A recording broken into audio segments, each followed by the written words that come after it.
안녕하세요. 네, 에이스 수리 논수입니다. 오늘 이 시간에는 올해 많은 변화가 예상되는 연세대학교 수리 논술에 대해서 간략하게 정리해 드릴게요.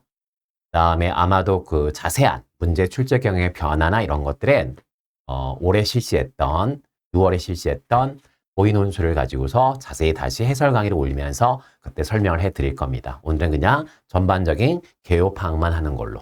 네, 가시죠. 자, 시작합니다. 자, 지금 여기 화면을 보면 작년과 올해 해서 무슨 변동사항이 있나에 대해서 간략하게 정리를 했고요.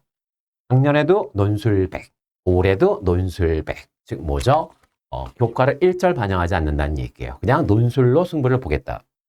다음, 연대 같은 경우는 수능 최저도 없습니다. 정말 한양대와 똑같이 논술로 승부를 거는 진짜 논술, 수리 논술이죠. 자, 보시면 인원은 뭐 2명 정도 늘었다. 그래서 뭐 여러분들이 좋아하시는 치의학과는 10명을 선발하고요. 약학과는 5명을 선발합니다. 여기 355명은 흔히 말하는 인문계열과 자연계열 전체 인원을 말하는 거고요. 지금 수리논술의 대상은 자연계열이니까 자연계열만 놓고 본다면 261명에서 작년보다 2명 늘었구나. 이 정도 알 수 있고요. 그 다음 언제나 그랬듯이 연대는 수능 전에 시험을 봅니다. 올해는 10월 12일 토요일 날 시험을 볼 거고요. 그 다음에 그 시간은 여러분들이 직접 다 확인을 하셔야 될 것 같아요. 그 다음에 이제 가장 큰 변화 내용은 뭐냐라고 했을 때 작년까지는 연세대학교는 과학논술을 봤습니다. 과학논술을 봤는데 올해부터 폐지가 됐죠. 그래서 연대 같은 경우는 모의논술을 실시하지 않는 대학입니다. 그냥 본수리 논술만 보지 모의논술을 실시하지 않는 대학인데 올해 시험 형태가 바뀌니까 올해 6월에 아마 본 친구들도 있을 것 같아요. 이렇게 낼 거야 라고 해서 문제를 시험을 모의 논술을 치렀고요. 치른 결과 종종과는 많은 패턴의 변화가 있어요. 그래서 반드시 올해 모의 논술 문제를 딱 풀어보시고 그 다음에 해설 강의에 올라가면 해설도 보고 반드시 보셔야 될 것 같아요. 그래서 일단 과학 논술 폐지되면서 수리 논술만 실시하게 되었는데 큰 변화가 예상되고 있다. 뭐 이 정도. 그 다음에 작년 같은 경우에 경쟁률은 31.96이라고 되어 있으니까 거의 한 32대 1 이 정도 되는 것 같아요. 논술로만 100% 뽑고 수능 최저도 없고 그러면 아마 이게 수능 끝나고 보는 학교였다면 경쟁률이 최소한 이거의 2배 이상은 될 거예요. 한 70대 1에서 80대 1은 될 텐데 이게 수능 전에 보기 때문에 수시 체포라든가 아니면 또 그냥 뭐 그런 소문 있잖아요. 연세대학교 수리논술은 과고나 영재고 학생들을 위한 전형이야.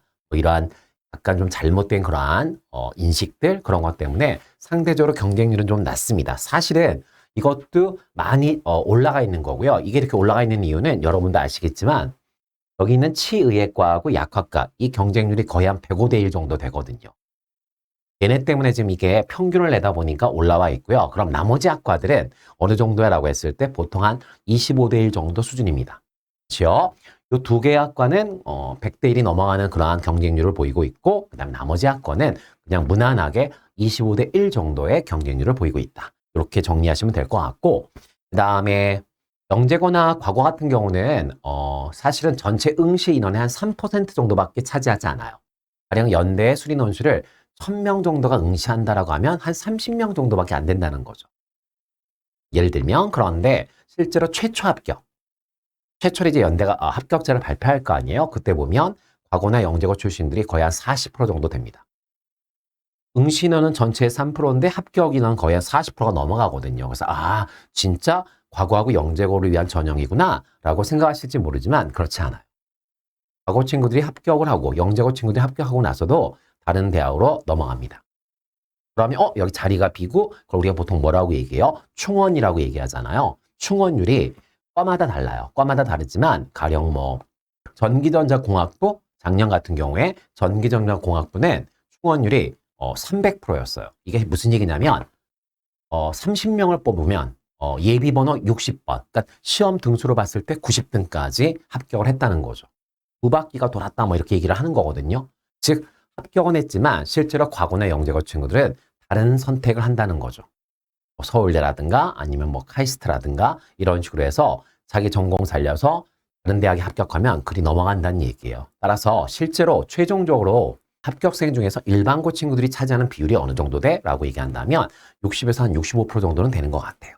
그러니까 수학에 자신 있고 그 다음에 나름 수리 논술을 연대 수리 논술은 단기간에 준비를 해서 뭔가 승부를 봐야지라고 한다면 그거는 전략 미스라고 봅니다. 최소한 5개월에서 6개월 이 정도의 기간 아니면 수학이 1등급인데 100분위로 했을 때 한 3% 정도 안에 드는 꾸준히 3% 안에 드는 그런 친구라면 이 정도는 최소한 준비를 하고서 연대를 응시해야 좋은 결과가 있지 않을까라는 생각을 합니다. 여기까지 이해가시죠? 좋아.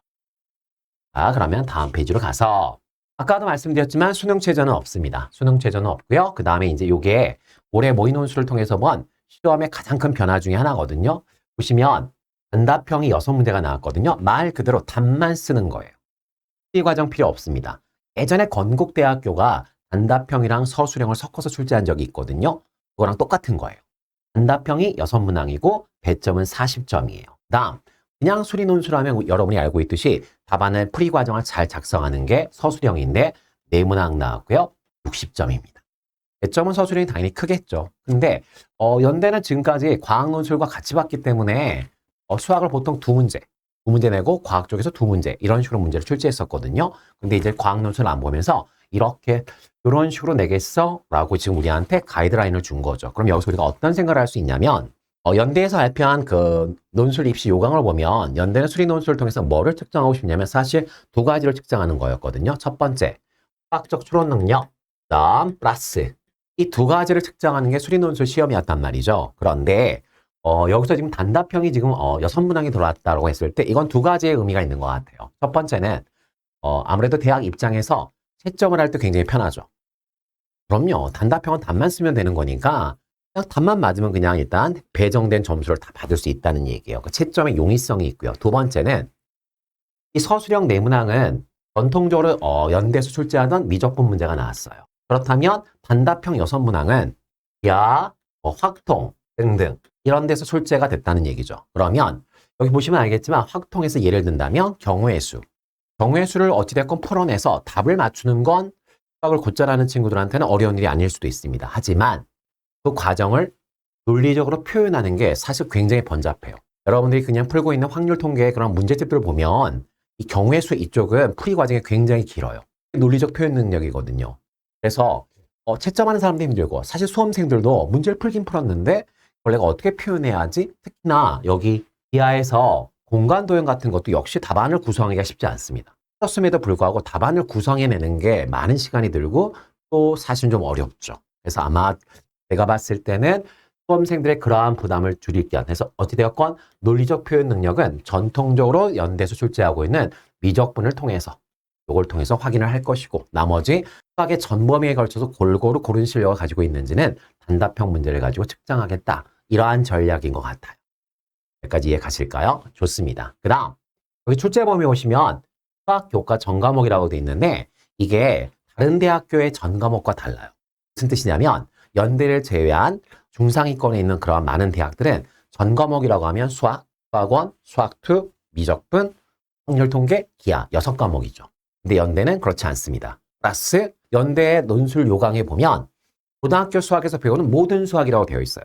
그 말은 실용수학, 경제수학, 그 다음에 수학과제 탐구 이러한 과목들까지 시험 범위의 대상이라는 거죠.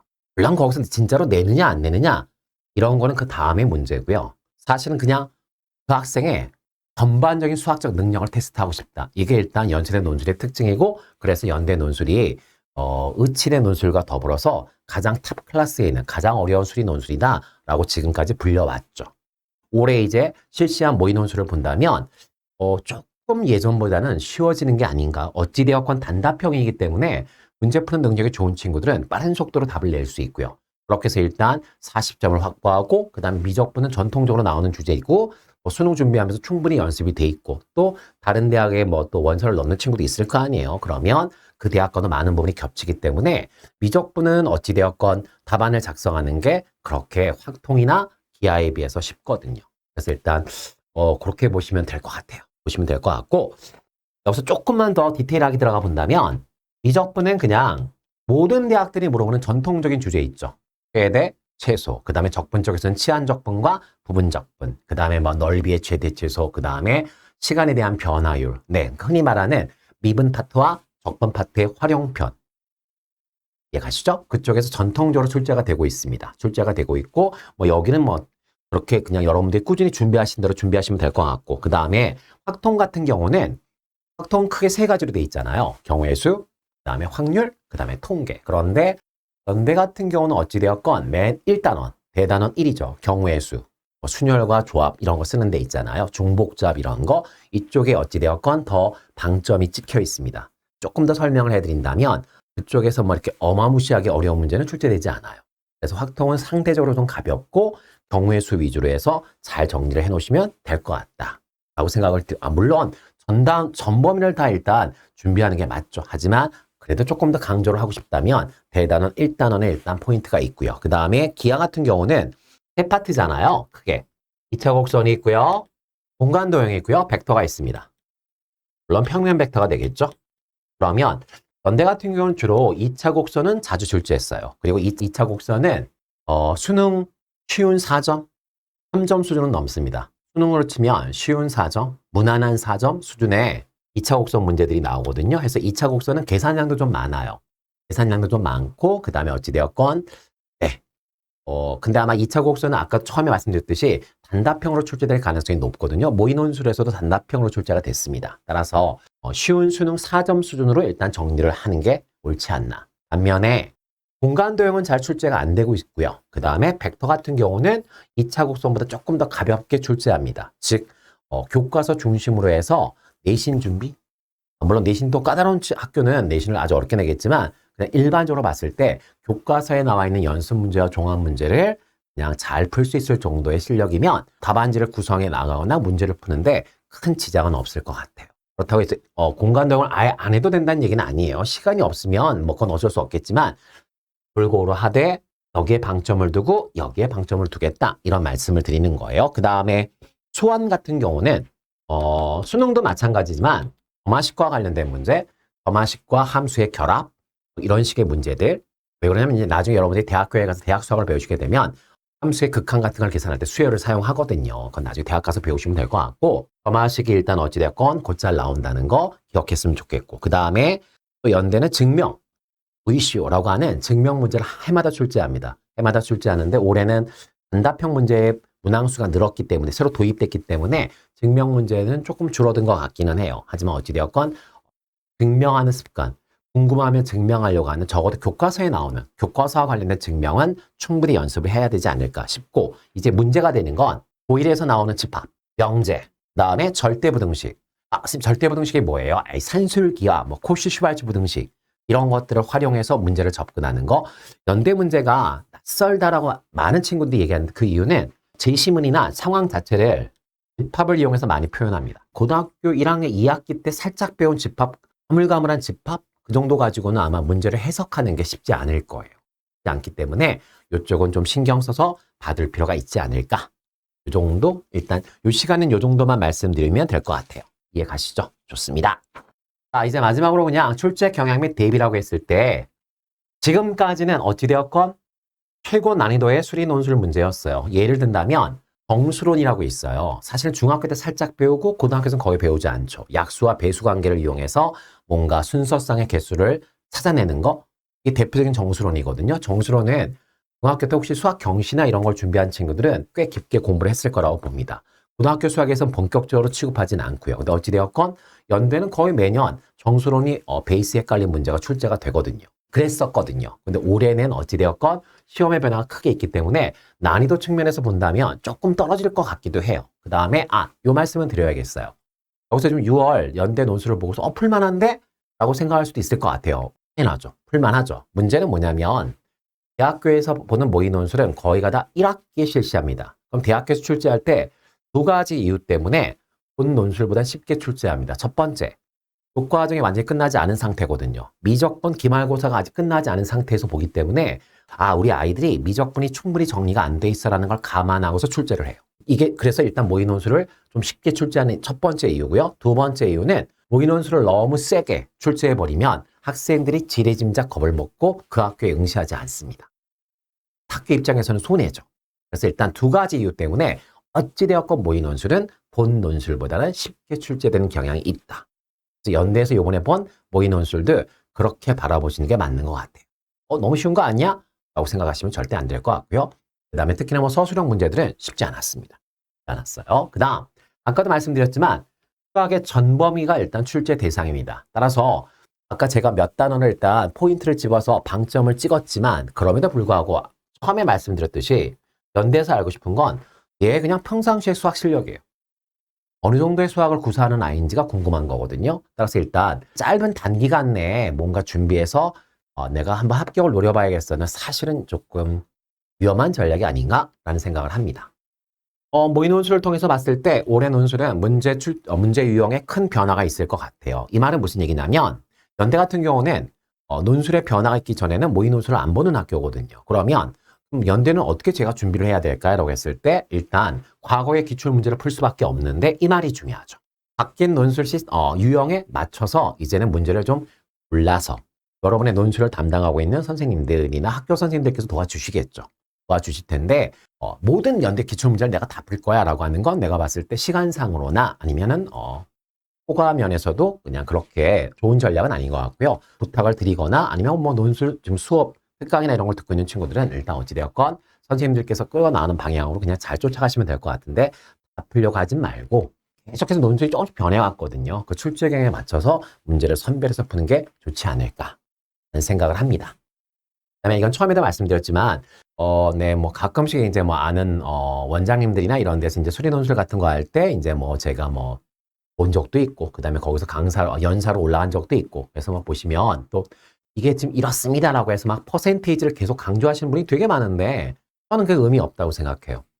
내가 붙고 안 붙고의 문제인 거지.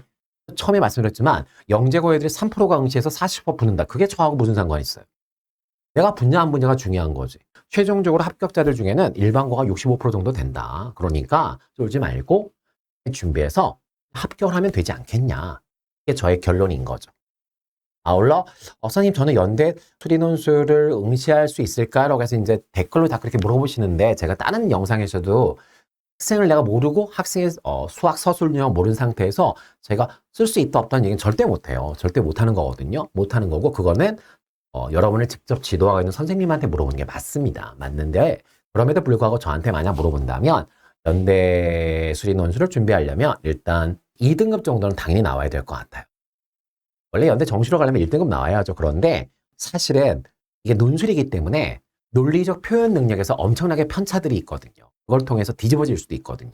흔한 케이스는 아니지만 수학이 3등급인 친구가 연대를 붙은 적도 있어요. 그 친구는 뭐냐면 유형 대비를 잘했고 그 다음에 두 번째는 답안 작성 연습을 되게 많이 한 친구죠. 물론 그때는 과학 논술도 잘 봤겠죠. 무슨 얘기인지 아시겠죠? 그래서 일단 그 정도의 가이드라인을 드릴 수 있을 것 같습니다. 이 정도로 해서 올해 실시하는 2025년 연대 수리 논술에 대해서 개요 파악 설명은 이 정도로 마칠 거고요. 다음에 모의 논술 해설 강의가 올라갈 텐데 그 강의를 잘 들어보시고 공부를 꾸준히 하시면 좋은 결과 있을 거라고 믿습니다. 화이팅!